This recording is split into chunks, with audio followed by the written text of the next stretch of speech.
Hello मेरे प्यारे योद्धाओं, कैसे हैं? आशा है खूब अच्छे हो, खूब मन से पढ़े। कल हम लोगों ने चर्चा किया था, वो था आपका स्क्वायर रूट का। स्क्वायर और स्क्वायर रूट में स्क्वायर पढ़े थे हम। आज हम लोग स्क्वायर रूट पढ़ेंगे और उसके आसान नियम को आराम से जानेंगे और मुझे विश्वास है आप लोगों को अच्छा हो। तो फिर से आपका मैं स्वागत करते हुए, कल जो हम लोगों ने पढ़ा था एक बार फिर से रिविजन कर लेते हैं। कल हम लोगों ने पढ़ा था फिर से कि स्क्वायर का क्या होता है, मतलब क्या अंक होगा जिसका स्क्वायर है, तो लास्ट में 1 4 9 6 और 5 होगा, तभी उसका स्क्वायर रूट निकाला जा सकता है, स्क्वायर रूट निकाला जा सकता है। फिर हमने कैसे गुना किया था इसकी चर्चा किया था। फिर उसके बाद हमने लास्ट में 6 होगा, फिर उसकी चर्चा किया था। मतलब एक सर्वमान्य नियम होता है, यूनिवर्सल नियम रूल, उसको हमने देखा था। फिर कल हमने ये देखा था कि 100 प्लस और 100 माइनस के लिए क्या क्या किया था।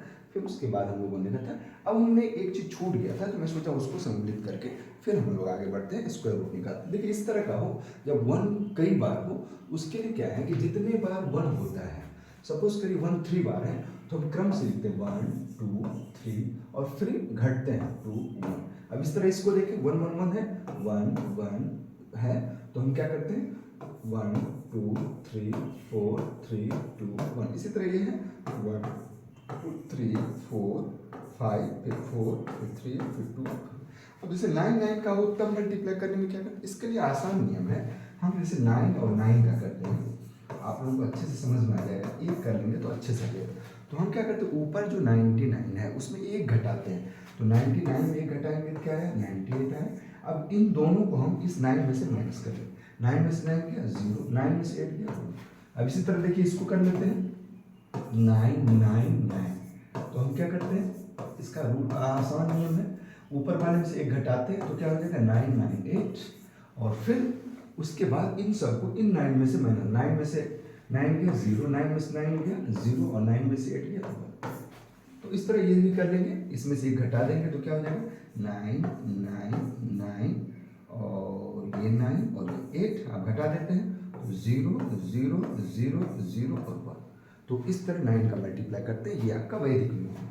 अब हम लोग आते हैं स्क्वायर रूट पे। स्क्वायर रूट में आपने कल क्या देखा था, देखा ये था कि यदि 1 का स्क्वायर करते हैं 2 का 3 का 4 का हमने लिख दिया है, तो 1 और 9 हमने कहा था कि जब दोनों को हम जोड़ देते हैं, आपको अच्छे से ध्यान आया होगा कि जब हम दोनों को जोड़ देते हैं तो हमारा ये दोनों का सम क्या होना चाहिए 10 होना चाहिए।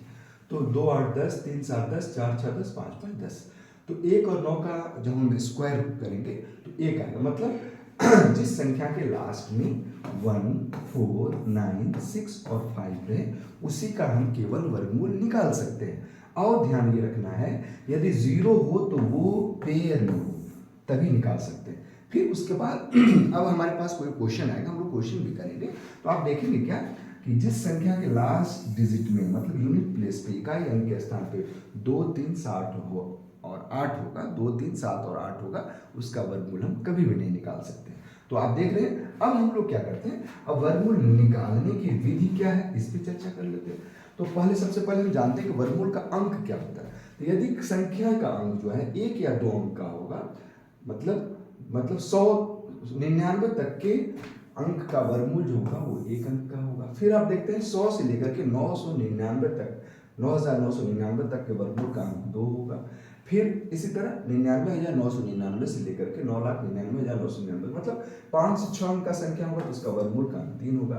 7 से 8 अंक का तो उसका 4 होगा। 9 से 10, इसका मतलब क्या है, इसका मतलब है यदि वो सम है, अब इसे देखिए 4 क्या है, सम है, तो 4 में हम 2 का भाग दे दें तो 2, तो मतलब अंक डिजिट क्या आएगा 2 में आएगा। हम इसका कलर जो है वो चेंज कर देते हैं तो आपको और अच्छे से क्लियर दिखेगा। तो फिर क्या देख रहे हैं, 7 और 8 अंक का हो तो 8 है, 7 अंक का है तो 7 में 1 जोड़ेंगे।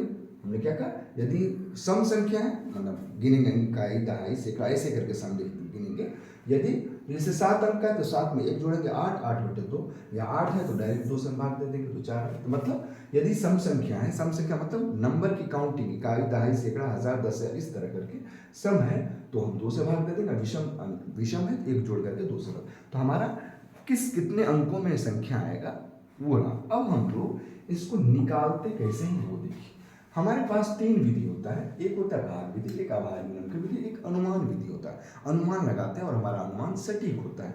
जैसे 625 है, इसको हम दोनों तरह से करते हैं। जैसे 625 को हम गुणनखंड विधि से भी करते हैं और इसको हम भाग विधि से भी करते हैं। अब देखिए 625 को सबसे पहले हमको विभाज्यता का नियम होता है। 5 की विभाज्यता का नियम क्या है? यदि किसी संख्या के अंत में 0 और 5 हो तो वो संख्या 5 से कट जाती है। तो हम 5 से काटते हैं, तो 5 से काटे तो क्या हुआ? 125 बार में कट गया। फिर 5 से हम काटते हैं, क्या हो गया? 25 बार में कट गया। फिर हम 5 से काटते हैं तो क्या हो गया? 5 बार में कटा। और फिर 5 से काटते हैं तो क्या हुआ? 1 बार में। मतलब 5 गुणे 5 गुणे 5 गुणे 5। तो हम क्या करते हैं? 2 में से 1 लेते हैं, तो हमारा आंसर आ गया 25। इसी तरह 1024 है, लास्ट में 4 है। यदि किसी संख्या के लास्ट में 0, 2, 4, 6, 8 रहेगा तो वो 2 से कट जाएगी। हम 2 से काटते हैं, 2 से काटे तो क्या हो गया? 512 हो गया। फिर हम 2 से काटते तो क्या होगा? 256 हो गया। फिर हम 2 से काटे तो क्या होगा? 28 164 हो गया। 256, ठीक है, 128 हो गया। फिर हम 2 से काटे तो क्या हो गया? 64 हो गया। फिर हम 2 से काटे तो क्या हो गया? 32 हो गया। फिर हम 2 से काटे तो क्या हो गया? 16 आ गया। फिर हम 2 से काटे तो क्या हो गया? 8 आ गया। फिर हम 2 से काटे 4। फिर हम 2 से काटे 2। फिर हम 2 से काटे। अब हम इसको लिखते हैं अभाज्य गुणनखंड विधि। तो 1 2 3 4 5 मतलब 2। तो हम क्या लिखें? इसका क्या हो जाएगा? तो पेयर में ले लेते हैं। तो पेयर में क्या हो गया? तो हो गया कि ना 2 2 2 2 और 2, मतलब 2 2 4 में 8 में 16 32। अब इसी को हम भाग विधि से करते हैं तो बहुत ही आसान है। हम क्या करते हैं? इसको पेयर में कर लेते हैं। तो 3 है, एक इकाई दहाई सैकड़ा 3, तो 3 है तो क्या करते हैं हम? 2 3 में 1 जोड़ते हैं 4, 4 में 2, 2 में होगा तो फिर क्या करते हैं? इसी का पहाड़ा हमेशा ध्यान रखना है, इसको इतने बार पढ़ेंगे कि वो भी आ जाए। तो इसका पहाड़ा कर लेंगे हम, क्या करेंगे? जैसे 2 3 तिहाई 9 हो जाएगा, तो 2 दूनी 4 करते हैं, तो 2 से किए तो 2 दूनी 4। अब जो यहाँ जोड़ते हैं यहाँ गुना करते, 2 दूनी 4, घटाते हैं तो 225 आ गया। अब क्या हो गया? लास्ट में 5 है तो आप जानते हैं कि 5 है तो 5 ही आएगा, मतलब 45। 5 से किए तो ये क्या हो गया? 225, यहाँ 45, तो हमारा 25, यही हमारा आंसर इसमें भी आया था। फिर इसमें देखते हैं 2 से करते हैं। अब देखिए 4 अंक है तो 4 अंक है तो 2 पेयर हो गए।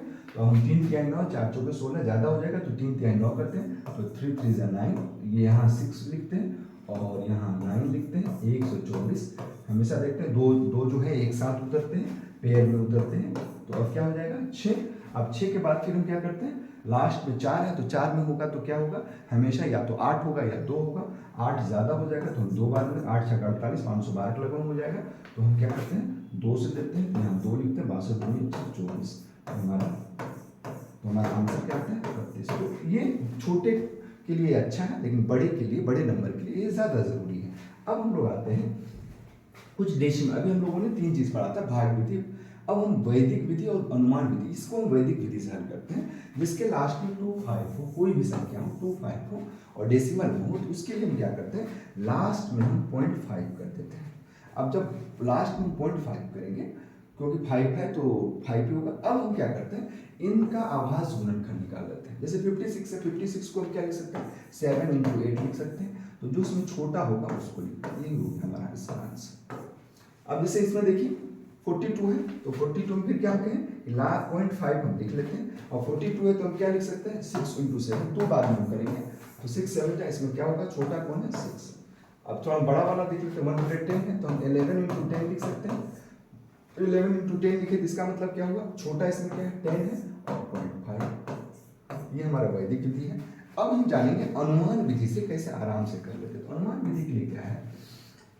बहुत ही आसान नियम है और हम इसको लिख दिए ताकि आप लोगों को समझ में आए, फिर हम एक करके भी दिखाएं। अब इसमें से 79 21 है, तो हम क्या करें? इसको 2 भाग में बांट लेते हैं, 2 पेयर में कर लिया। अब 79 किसका है? 8 8 जा 64, 9 9 जा 81, ज़्यादा हो जाएगा तो मतलब ये 8 होगा, तो इकाई अंक हमारा क्या हो गया? 8 आ गया। अब हम देखते हैं कि लास्ट में या तो 1 होगा या 9 होगा। 1 करते हैं तो कम हो जाता है, क्योंकि 9 9 जा क्या होता है? 90 × 90 का स्क्वायर हम करते हैं, 9 9 जा 81, 100 आ जाता है। इसका मतलब है कि 9 ही होगा। तो हमारा आंसर क्या है? ये अनुमान विधि। अब एक हम थोड़ा और करके देख लेते हैं, 15,625 को करके देख लेते हैं, तो मुझे लगता है कि आराम से समझ। जैसे 15,625 है, अब इसका मुझे अंडर रूट फाइंड करना है, तो तो हम क्या करते हैं कि 15,625 को हम दो भाग में बांट लेते हैं, 156 और 25।